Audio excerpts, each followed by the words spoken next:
신앙의 여정이죠.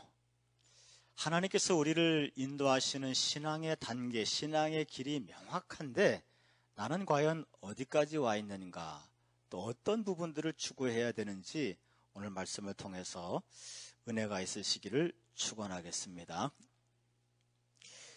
먼저 이스라엘 백성들이 애굽 땅에서 노예 생활했습니다. 영적으로 어떤 의미가 있을까요?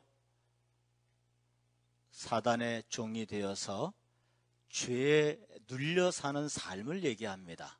예수님 믿기 이전에, 복음의 빛으로 자유함을 받기 이전에 사단의 압제 가운데 사단의 자식이 되어서, 마귀 자식이 되어서 죄 가운데 살아가는 모습, 죄의 종이 되어 살아가는 모습이 이 애굽에서 바로왕의 노예의 모습으로 표현되고 있고요.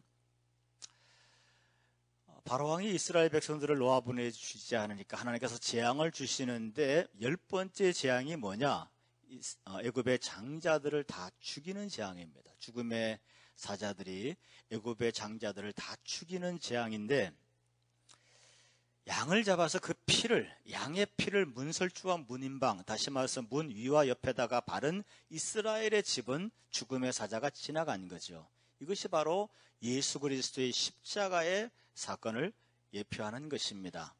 죽음의 사자가 지나가요. 그래서 예수 그리스도를 믿는 사람, 예수 그리스도께서 십자가에 설리신 그 놀라운 보혈의 피의 공로가 나의 모든 죄를 씻기시고 나를 죽음에서 영생으로 옮겼다는 사실을 믿는 것, 이것이 10번째 재앙에서의 비유의 모습을 통해서 알 수가 있습니다.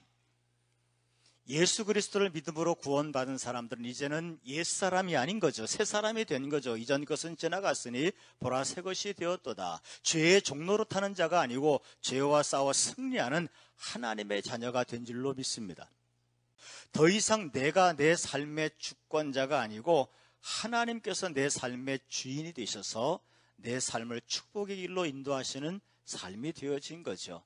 법적으로 하나님의 주권을 인정하는 삶이 되어진 것입니다.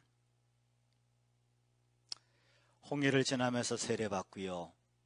자, 이제부터 광야 생활이 시작됩니다. 출애굽, 하나님께서 10가지 재앙으로 바로 왕의 손과 발목을 묶어버리시고 출애굽 시키시는 놀라운 기적을 체험하고, 홍해가 갈라지고 그 홍해가 바로 왕의 군대를 몰살하는 그 장면을 바라보면서 이스라엘 백성들은 얼마나 신이 나는지, 야, 예수님 믿으니까 너무나 좋고 신나는구나. 아주 하나님 앞에 찬양이 끊어지지가 않습니다. 정말 기쁘고, 요즘 말로 아주 신나. 좀 어렵다. 너무 신이 나서 그냥 막 이제 광야로 야, 이제 가나안으로 간다. 신난다. 고생 끝 행복 시작이다. 그리고 광야로 딱 들어왔는데 그대로 가나안으로 갔으면 좋겠지만, 예수님을 믿기 시작한 이스라엘 백성들의 이 속에 문제가 많아요. 자, 바로왕의 압제를 벗어났습니다. 하지만 고난이 닥치고 시험이 닥치니까 그들의 입은 자연스럽게 애굽으로 돌아가자. 바로왕 밑에서 있을 때는 그래도 먹을 것은 마음대로 먹지 않았느냐. 애굽으로 돌아가자. 그러니까 다시 말해서 하나님을 믿기는 믿는데, 광야 신앙, 이 광야는 교회거든요. 광야에 들어간 이스라엘 백성들의 고백은 그거예요. 하나님을 내가 믿긴 믿는데 하나님 시키는 데는 못하겠다. 법적으로 이제는 내가 내 삶의 주인이 아니고 예수님께서 피값으로 우리를 사셨기 때문에 하나님께서 우리의 주인이 되시는 거예요. 이 의미를 좀 정확히 하셔야 됩니다. 하나님께서 우리의 삶을, 인생을 인도하시겠다는 겁니다. 자, 김부영 집사님, 비행기 타본 적 있죠? 조종사가 마음에 안 들 때가 있죠. 그래서 김부영 집사님이 조종석에 들어가서 문을 활짝 제끼고 태평양 바다에서 조종사를 휙 뒤로 밀어버리고 마음에 안 들어 운전하는 게.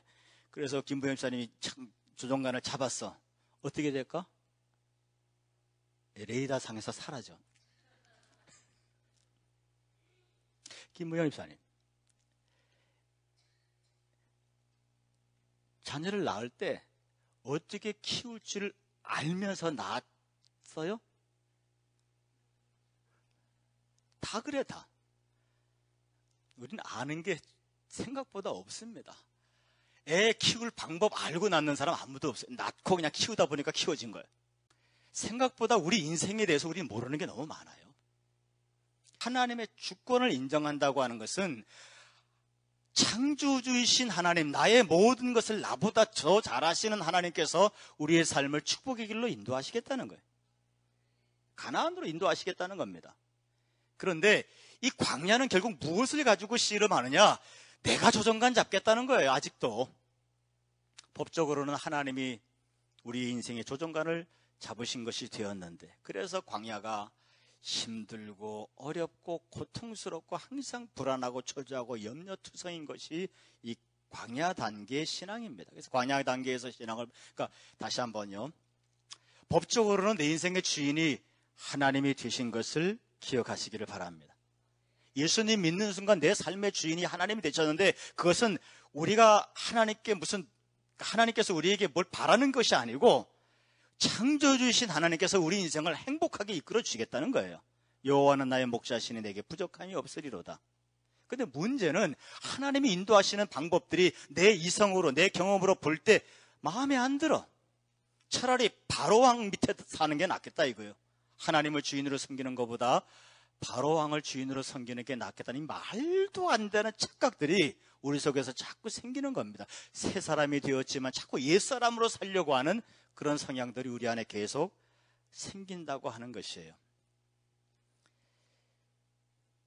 약한 모습입니다.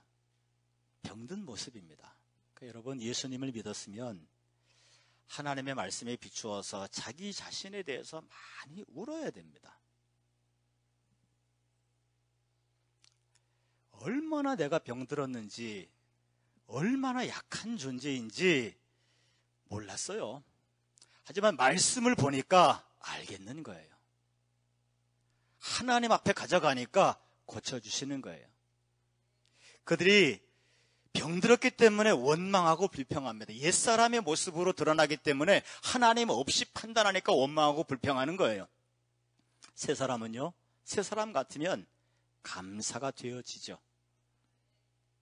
새 사람 같으면 감사가 되어지는데, 옛사람은 광야에서 계속 원망하고 불평하고, 모세만 하나님 말씀을 듣느냐? 미리암은 자기의 의를 내세우고 높아지려고 하는 교만한 마음을 또한 이것이 옛사람이에요.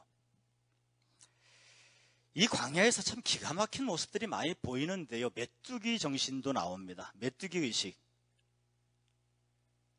12명의 정탐꾼을 가나안에 정탐 보내고 왔더니 할 수 없다는 거죠. 2명의 정탐꾼 여호수아와 갈렙은 물론 저들이 강성하지만 하나님께서 우리에게 붙이셨으니까 이길 수 있다. 이게 뭐예요? 내가 판단할 때도 우리가 힘들고 어렵지만은 그래도 하나님의 말씀하셨어. 하나님의 주권을 인정하니까 이길 수 있다고 확신하는 것이고, 여호수아와 갈렙은. 나머지 10명의 정탐꾼은 하나님 없이 생각합니다. 얼마나 똑똑한 사람들인지 몰라요. 차세대 지도자들을 보냈으니까 정탐꾼으로. 그들이 보는 게 정확하게 보고 왔습니다.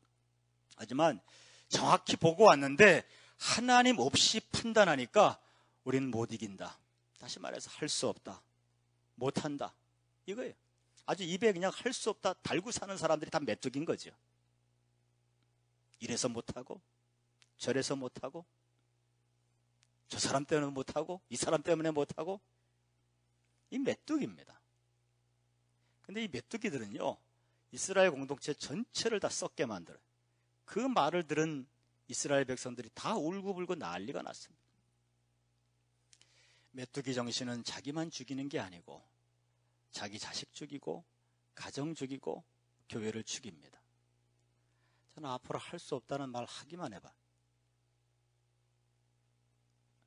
하나님이 하시는 것을 믿음으로 바라보고 따라가시기를 축원합니다. 내 생각에 할 수 없는데 하나님이 하라고 하셨으면 하나님 앞에 방법을 찾아야죠. 언제까지나 메뚜기 노릇을 할 거나. 자기도 죽고 자식도 죽이고 남도 죽이고 교회도 죽이고. 이게 광야입니다. 교만한 모습들, 할 수 없다는 모습들, 원망하고 불평하는 것들. 그래서 하나님은 그들에게 이거 가나안 데려가 봤자 아무짝에도 쓸모가 없는 거예요. 그들에게 율법과 성막을 주셨습니다. 하나님의 말씀에 비추어서 계속 회개하고 자기 자신의 잘못된 모습을 발견하는 거죠. 그리고 은혜 가운데 하나님의 은혜로 고침받고 자꾸 그렇게 말씀 가운데 은혜 가운데 자기 자신을 발견하고 치유받고 그러다 보니까 어느 순간 하나님의 주권을 인정하게 되는 거예요. 여러분, 어떤 서양 인류학 박사가 남태평양 섬에 찾아갔어요. 그 섬은 식인종들이 본래 식인종이 사는 섬입니다. 우리 교회도 식인종 왔다 갔잖아요. 그 필리핀에서 오신 목사님 중에 오로라 주에 사시는 분, 헤드 헌터라고 사람 목 자르는 부족 출장 왔다 갔잖아요. 자간 인류학 박사가 마을에 들어갔더니 그 마을에 원주민 한 사람이 마을 입구에서 책을 보고 있는데 성경책을 보고 있는 거예요. 그래서 인류학자가 그랬어요. 야, 요새 세상이 어떤 세상인데 그런 황당무계한 성경책을 보고 그걸 믿느냐 그랬더니 이 원주민이 슬쩍 쳐다보면서 딱 한마디 하더래요. 내가 이 성경책을 보지 않았으면 당신은 벌써 내 뱃속에 들어가 있습니다. 하나님의 말씀이 우리를 변화시켜서 어느 순간 하나님의 주권을 인정하게 만들죠. 모든 사람이 똑같습니다. 누가 처음 예수님 믿을 때부터 하나님의 주권을 인정합니까? 전부 다 메뚜기고 전부 다 원망하고 불평하고 전부 다 교만하고 자기 의의를 내세우는 자들이죠. 그게 광야입니다. 그런 것들이 자꾸 드러나는 게 교회 생활이에요. 하지만 성경을 보면 자기 의의를 내세우는 것은 죄악이고 원망하고 불평하는 것도 죄악이고 염려하는 것도 죄악이고 메뚜기 의식도 죄악이고 알기 때문에 회개하고 돌아보고 성장하고 사람이 다 그런 겁니다. 거기서 출발하는 거예요. 하지만 말씀 앞에 변화되시기를 바라고 말씀 앞에 성장하시기를 축원합니다. 결국 광야 40년 교회 생활, 여러분 교회에서 우리가 교회는 정거장이에요. 교회를 통해서 세상으로 나가시고 가정으로 나가시고 이 지역으로 나가시기를 축원합니다. 이 교회에서 광야 40년 교회에서 그들이 한 가지를 배워야 되는데 뭐냐? 더 이상 바로가 너의 주인이 아니고 하나님이 너의 주인이시다. 그거 하나 배우는 거예요. 교회 생활은 철저하게 그거 하나 배웁니다. 그것을 배운 사람이 가나안 단계로 넘어가는 거예요. 봐요. 어떻게 확인됐다 그랬죠? 정말 이 40년 교회 생활, 광야 생활을 통해서 고난을 또 여러 가지 부족한 것들, 막 시험들, 그러면서 말씀과 은혜 가운데, 성막 가운데 그들이 변화되고 성장하면서 마침내 하나님의 주권을 인정하는 단계가 되었는데 할례 받으라 하니까 할례 받습니다. 그게 뭐예요? 하나님은 한 가지의 초점을 가지고 광야 40년 그들을 말씀과 은혜로 치유하시고 변화시켰던 겁니다. 할례를 받는다고 하는 것은 내 생명의 주권이 이제는 하나님의 것입니다. 내 자녀의 주권도, 내 물질의 주권도, 내 남은 삶의 시간들의 주권도 다 하나님의 것입니다. 그걸 인정해야 광야를 졸업하는 거예요. 인정하십니까? 그럼 다시 인정하시기를 원하시기를 축원합니다. 이게 좀 쉽다. 대답이 융통성이 있네. 그러니까 성경은 명확하게 우리의 신앙의 단계를 얘기하고 있어요. 아브라함 모리아산에 이삭을 바쳐라, 독자 이삭을 바쳐라. 여러분 그걸 가지고 무슨 하나님 앞에 예물을 많이 드려라, 헌신해라 이런 것으로 해석한다면 정말 정신 나간 사람들이고요. 독자 이삭이 돈하고 어떻게 바꿔요? 아브라함의 생명도요, 10생명 아브라함의 마음으로 따지면 아브라함의 생명이 주권이 하나님께 있고 자녀의 생명의 주권이 하나님께 있다. 주권이 하나님께 있다는 사실을 아브라함이 인정하고 믿음의 조상이 되어진 겁니다. 우리 야복강에서 야곱 얘기했죠. 자기 자신 문제 풀어달라고 밤새 그렇게 씨름하는 기도할 일 없어요. 진짜 지긋지긋한 건 내 자신이거든요. 야곱은 진짜 크게 탄식한 겁니다. 내가 축복이라고 생각하고 했던 이것이 한 방에 날아가 버리고 내가 제대로 산다고 노력했던 이것이 최선을 다해서 살았거든요. 야곱은 한 방에 날아가는 것을 보면서 이게 아닌가 보다. 다른 축복의 삶이 있나 보다. 나를 축복하지 아니하시면 보낼 수가 없습니다. 밤새 씨름하는데 자기 자신을 내놓고 기도하는 거예요. 그래서 야곱이 사기꾼이 이스라엘로 바뀐 거예요. 사람이 바뀐 거예요. 그게 하나님의 주권을 인정하는 단계입니다. 그게 베드로에게 네가 나를 사랑하느냐 예수님 3번 물어보실 때 그게 바로 베드로가 정말 하나님의 주권을 인정하는가를 하나님이 물어보시는 거예요. 여러분, 우리가 이 단계를 통과해야 진짜 성숙한 믿음이 되어집니다. 고민해야 돼요. 답은 성경에 있습니다. 말씀 안에서 고민하시고 말씀 안에서 성장하시고 말씀 안에서 자기를 내려놓으시고 말씀 안에서 순종하시고 어느 순간 하나님의 모든 내 삶의 모든 것의 주인이 법적으로는 이미 하나님의 주인이 되신 거예요. 실제로 그렇게 되란 말이죠. 처음엔 작은 것부터 시험하십니다. 작은 것부터 시작합니다.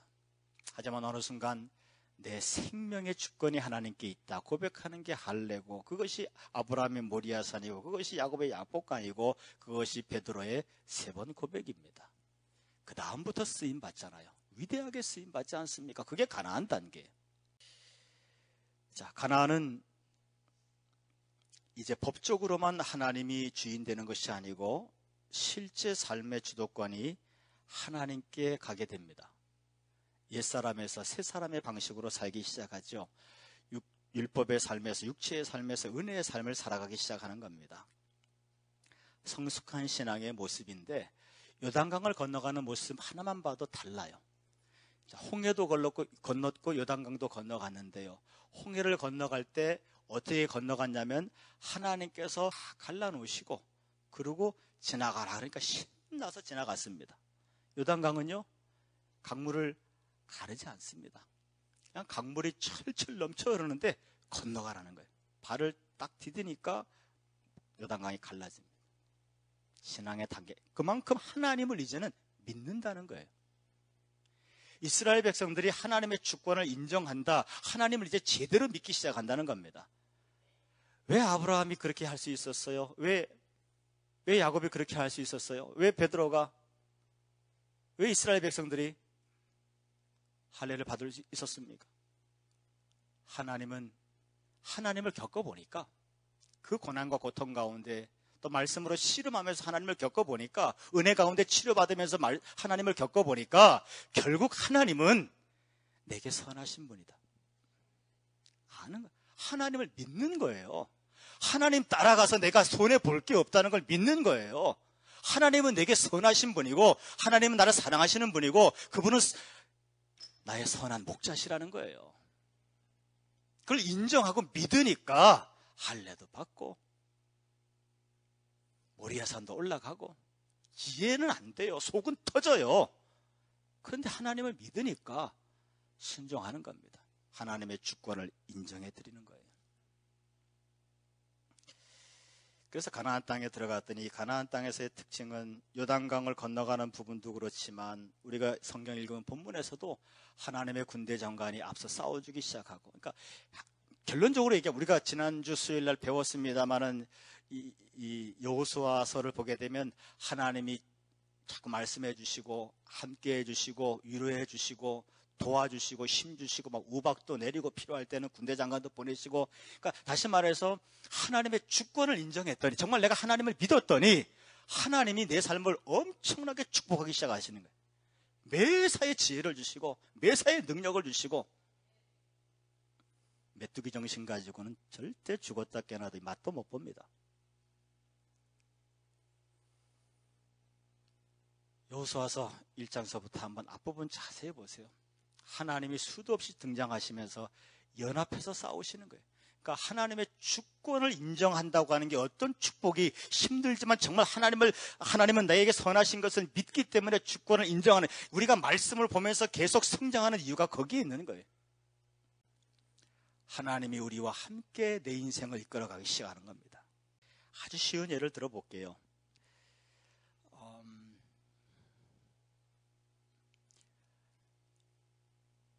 그냥 할게요.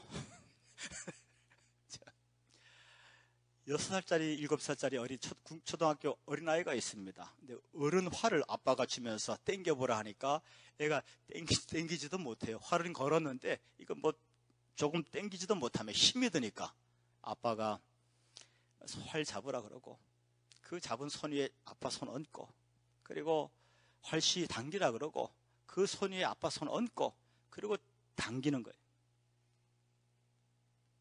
자세는 잘 모르겠습니다.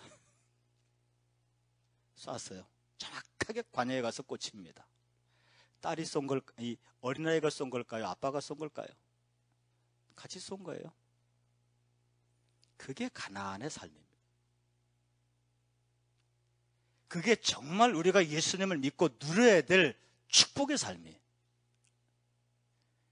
그래서 보게 되면 여리고성 공격할 때, 하나님께서 아이성 공격할 때도 여리고성 공격할 때도 전부 작전 지시를 내려주시거든요. 근데 여리고성 공격할 때는 참 요즘 참 유행하는 어이가 없는 명령을 내리십니다. 세상에 하루에 한 바퀴씩 7바퀴를 돌고 6일 동안 7일째 되면은 7바퀴를 돌고 소리 질러라. 그건 여리고성이 철옹성입니다. 여리고성은요. 성으로 엄청 단단한 성인데 세상에 돈다고 소리 지른다고 무너지겠어요?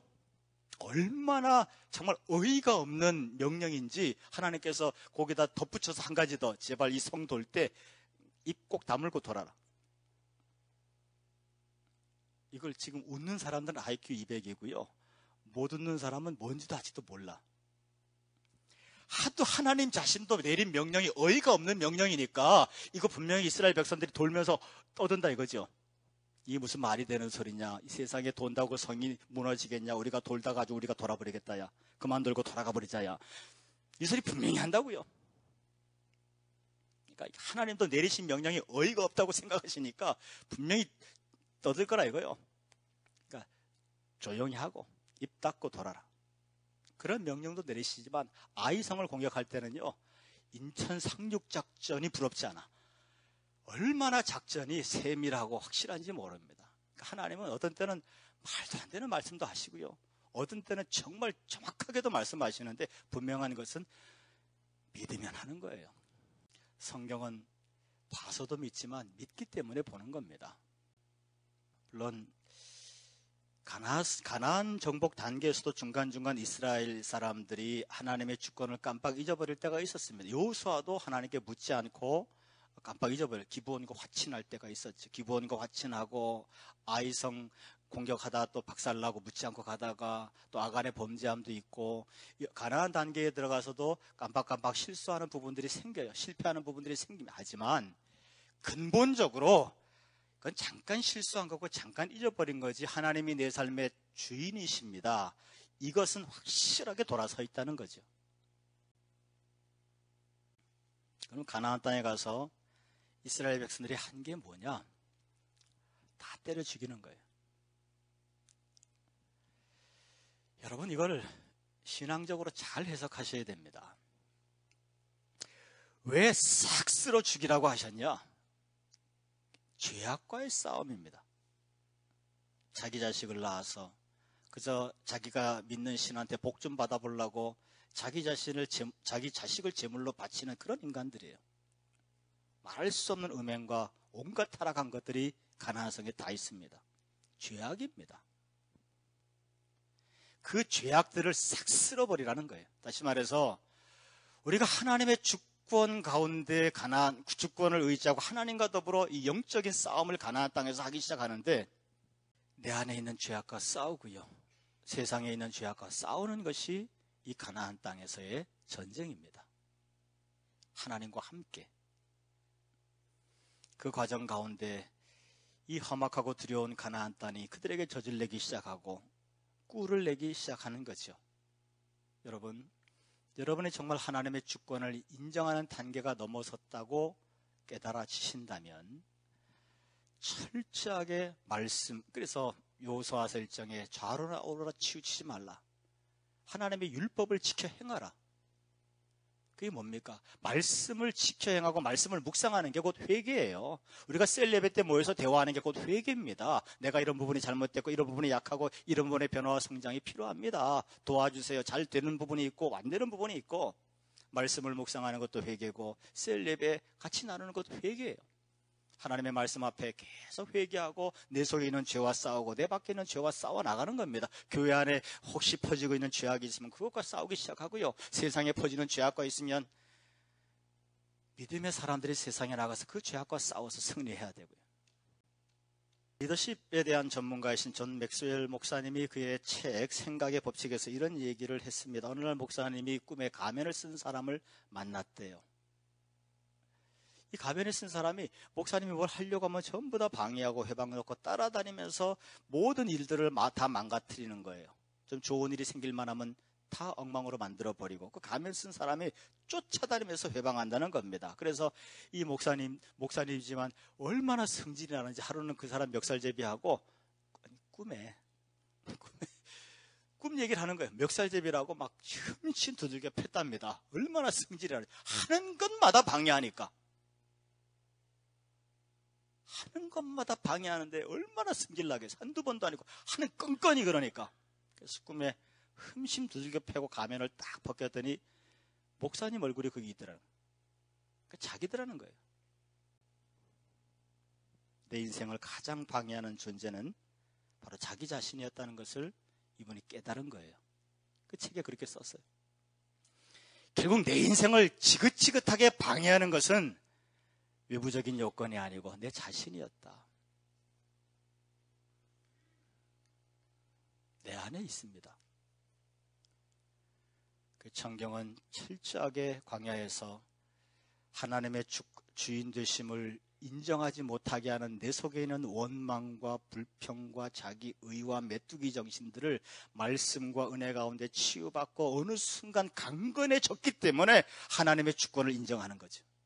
끊임없는 회개가 필요합니다. 내 속에서 아직도 꿈틀거리고 있는 옛사람들에 대해서 하나님과 더불어 싸워 승리해야 돼. 여러분, 드러나면 축복인 줄 아세요. 내 더러운 모습이 드러나면, 내 치사한 모습이 드러나면, 내 무지한 모습이 드러나면 그게 축복인 줄 아십시오. 말씀 앞에서 잘못된 것을 인정하고 회개하시고 하나님 앞에 치유받으시기를 바랍니다. 결국은 남쪽 이스라엘 다 통일하고요, 북쪽 다 통일하고요, 돌아오는 수요일 날은 그 땅을 분배하는 해피엔딩으로 이제 마쳐지게 되죠. 모든 신앙의 여정의 일단락이 끝나게 되어집니다. 우리 신앙의 여정, 출애굽에서부터 여호수아까지 우리의 신앙의 여정을 얘기합니다. 가장 중요한 것은 광야를 벗어나기에는 하나님의 주권을 인정하는 것. 가나안에 가서 영적 싸움은 죄악과의 싸움인데 정말 내가 내 밖에 있는 죄악과 싸우기 위해서 내 안에 있는 죄악과 철저하게 싸워서 나가야 되고, 내 자신이 변화되면 하나님의 축복은 험악한 것, 두려운 것조차도 우리에게 적과 꿀을 내게 하는 축복의 주인공이 되게 하신다는 겁니다. 신앙의 여정, 내가 어디에 있냐고요? 내가 어느쯤 있냐고요? 전진하시기를 축원하고 승리하시기를 축원하겠습니다. 주신 말씀 잠시 묵상합니다.